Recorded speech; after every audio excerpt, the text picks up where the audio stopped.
Hey everybody, Bentley Brown here. I just want to take a moment to talk to you all about my work, Saint-Paul-de-Venice, which is going to be featured in the upcoming exhibition SD LA Sincerely, taking place in the Lower East Side on September 9th.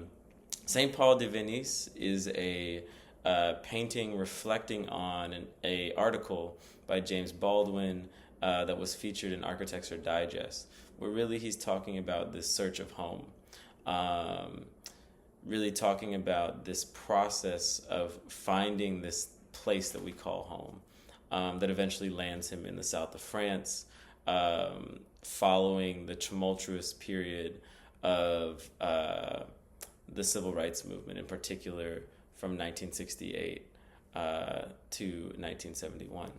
And in this article, he really talks about the search for home as being equivalent to a shipwreck, in where you're sort of lost at sea for a long period of time, and with the goal of course, eventually finding land. But really what he kind of comes to the conclusion of is that it is the search for land that is really the significant process in this shipwreck. It is the shipwreck.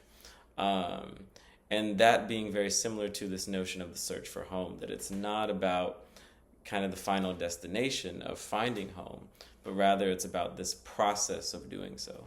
And so for me, in looking at my work, Saint-Paul-de-Venice, it's about this process, this trajectory of the canvas itself. That there isn't really this notion for me of completing the canvas, but rather there's this notion of searching for a trajectory of feeling.